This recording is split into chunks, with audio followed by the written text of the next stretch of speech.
बागमती गाउँपालिका वडा नम्बर 4 द्वारा आयोजित तेस्रो वडा अध्यक्ष कपको सभापतित्व गर्नुभएका बागमती गाउँपालिका वडा नम्बर 4 यसै वडाका वडा अध्यक्ष भाइ रामकुमार लामाज्यू, यस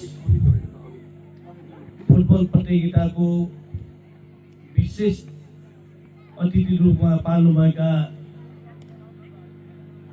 ललितपुर जिल्ला समन्वय प्रमुख मेरो मित्र ऋषिदेव भुयालज्यू, विशेष अतिथि बागमती गाउँपालिका प्रमुख वीरबहादुर लोप्सनज्यू, ललितपुर जिल्ला समन्वय सदस्य एवं ललितपुर जिल्ला समन्वय प्रवक्ता दिनेश ओरासानीज्यू, बागमती गाउँपालिका वडा नम्बर 2 का वडा अध्यक्ष राम लामाज्यू, बागमती गाउँपालिका वडा नम्बर 3 का वडा अध्यक्ष नवराज खड्काज्यू, अन्य ड्यासमा आसीन अतिथिज्यूहरू, खेलाडी भाइहरू, खेलप्रेमी महानुभावहरूमा सर्वप्रथम मेरो नमस्कार टक्राउन चाहन्छु। लासो फ्यापुला।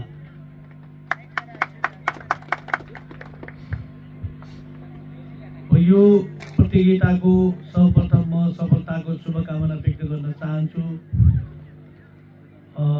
योभन्दा 1 महिना अगाडि मात्र यहाँ चाहिँ खुल्ला यो बागमती गाउँपालिका वडा यो अध्यक्ष कप फुटबल प्रतियोगिता सम्पन्न भएको थियो र त्यो कार्यक्रम निकै भव्य रूपमा सम्पन्न भएको थियो।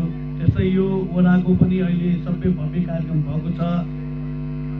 अघि नै पूर्ववक्ता मेरो मित्र जिल्ला समन्वय प्रमुख ऋषिदेव भुयालजीले सबै कुरा राखिसक्नु भएको छ र म खेलकुद ब्याकग्राउन्डको मान्छे, 12 वर्ष उमेरदेखि खेलकुद क्षेत्रमा लागेको।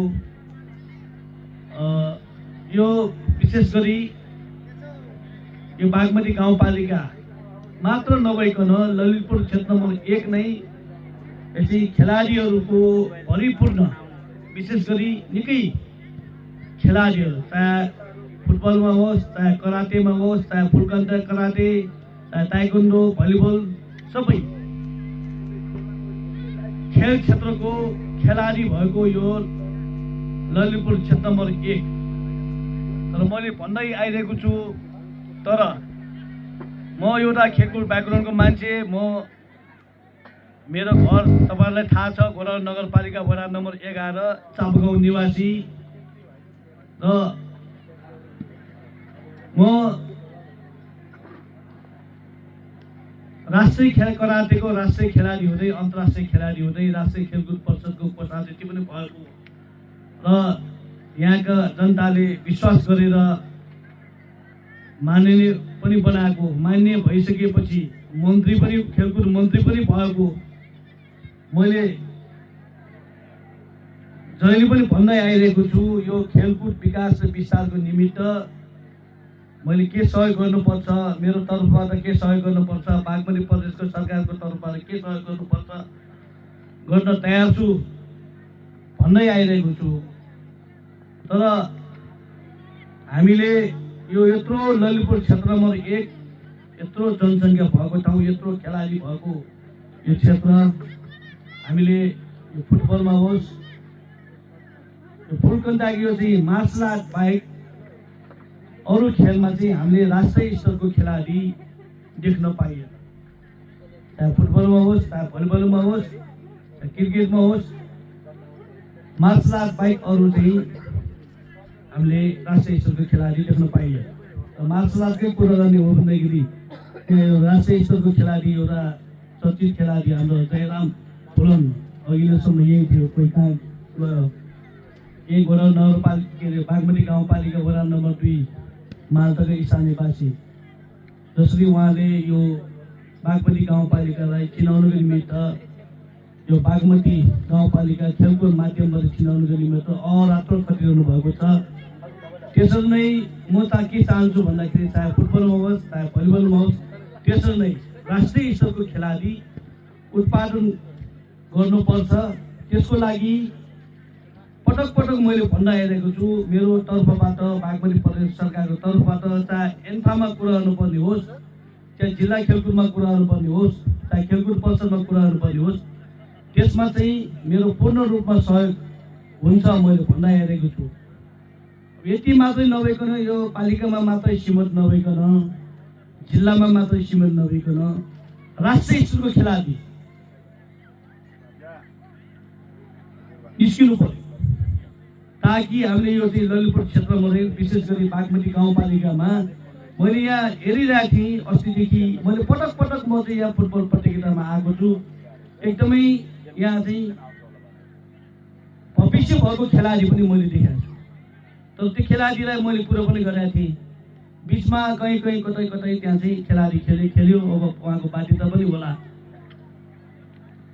तर बिचमै हराउने, त्यसलाई निरन्तरता नदिने भइरहेको छ। यसलाई निरन्तरता दिनु पर्यो, ताकि यो राष्ट्रको पहिचान गराउने, यो राष्ट्रलाई चिनाउने भनेको खेलकुद नै हो, खेलकुद माध्यम नै हो। अब जसुकै हामी यहाँ चाहिँ राजनीति गर्ने भए पनि तपाईँको चाहिँ अन्तर्राष्ट्रिय स्तरमा चाहे म खेलकुद मन्त्री होस् जसकै हो, तर त्यसले राष्ट्रले चिनाउने काम गर्दैन। त्यो हाम्रो त्यो अन्तर्राष्ट्रिय जगतमा के त्यहाँ महत्त्व हुँदैन। तर खेलाडी के हुन्छ भन्दाखेरि यहाँ चाहिँ खेलाडीले नेपालको झन्डा समातेर अन्तर्राष्ट्रिय जगतमा त्यसको प्रतिनिधित्व गर्छ, राष्ट्रले चिनाउने काम गर्छ। त्यो म देख्न चाहन्छु, हामी त्यो देख्न चाहन्छौँ यो बागमती गाउँपालिकामा। त्यसको लागि यो बागमती यो चाहिँ गाउँपालिकामा तयार हुन्छ, हामी जनप्रतिनिधि पनि तयार छौँ, सिङ्गो बागमती गाउँ यो चाहिँ बागमती प्रदेश सरकार पनि तयार छ। त्यसको लागि त्यो क्षमता बोकेर आएको व्यक्ति पनि हो म। त्यसकारण यहाँ मात्रै सीमित नभइकन, पालिकामा मात्रै सीमित नभइकन, जिल्लामा मात्रै सीमित नभइकन राष्ट्रिय लेभलको खेलाडी हुन जरुरी छ यो क्षेत्रलाई चिनाउनको निमित्त। त्यसको लागि मेरो यो चाहिँ हर हमेसा तपाईँहरूलाई सहयोग रहने नै छ। त्यसकारण यत्रो चाहिँ यो खेलाडीहरू यहाँ चाहिँ वास्तवमै भन्नु पर्दाखेरि यहाँ हाम्रो ललितपुर क्षेत्र नम्बर 1, 2 नम्बर क्षेत्र, 3 नम्बर क्षेत्र जस्तो होइन। तपाईँको साँच्चीकै भन्नु पर्दाखेरि दोस्रो कर्णाली भनेर चिनिन्छ। यसलाई विकासमा अलि पछि परेको छ। त्यसकारण विकासमा पनि अघि हाम्रो पालिका अब जिल्ला सम्बन्धी प्रमुखज्यूले भनिसक्नु भयो, निरन्तर हामी यस विकास निर्माणमा पनि लागिरहेको छु। यो युवाहरूको भविष्यको लागि पनि हामी लागिरहेको छु। विशेष गरी युवाहरूको, अब यो मुलुक भनेको युवाहरूले सम्हाल्ने हो, युवाहरूले नै गर्ने हो सबै कुरा। त्यसकारण विगत अस्तिको जेन्जी आन्दोलनले देखाइसकेको छ। हेर्नुहोस्, त्यसकारण युवाहरू अगाडि बढ्नुपर्छ। त्यो युवाहरू अगाडि बढ्ने, युवाहरू फेरि कुलटमा लाग्ने, यस्तै खेलकुद क्षेत्रमा लगाएर राष्ट्रलाई चिनाउने, खेल आफ्नो पहिचान गराउने र अन्तर्राष्ट्रिय नाम राख्ने।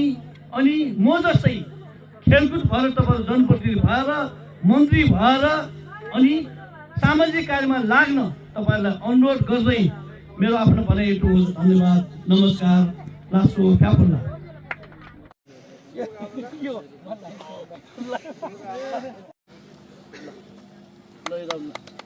यो बल हस्तान्तरणसँगै फाइनल खेल अब लगतै हुनेछ।